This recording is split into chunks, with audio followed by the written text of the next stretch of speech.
Bienvenue dans votre chaîne.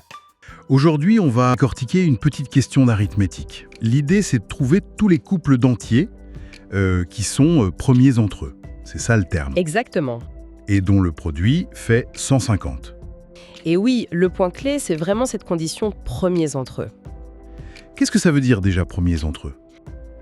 Ça veut dire que les deux nombres dans le couple, ils ne doivent avoir aucun diviseur en commun. À part 1, bien sûr. Ah d'accord.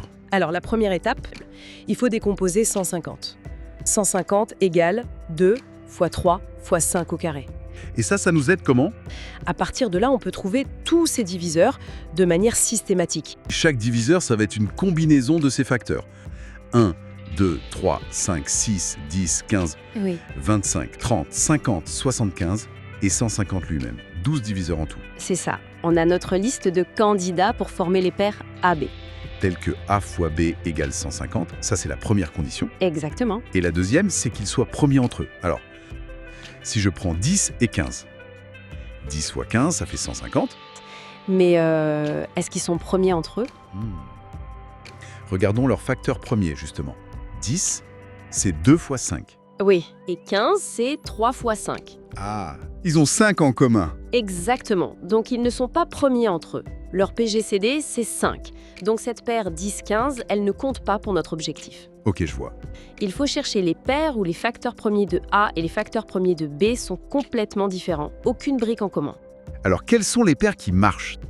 Alors, on a 1, 150. Bon, 1 est premier avec tout le monde, donc ça marche. Logique. Ensuite, 2, 75. 75, c'est 3 fois 5 au carré. Donc 2 et 75 n'ont pas de facteur premier commun. C'est bon. Ok. Après, on a 3, 50. Et enfin, 6, 25.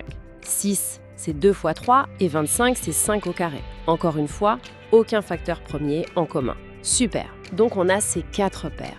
Il faut aussi compter les versions inversées. Tout à fait. Donc on ajoute 151, 75, 2, 53 et 25, 6. Ce qui nous fait 4 paires dans un sens, 4 dans l'autre, un total de 8 couples. Voilà, 8 couples en tout.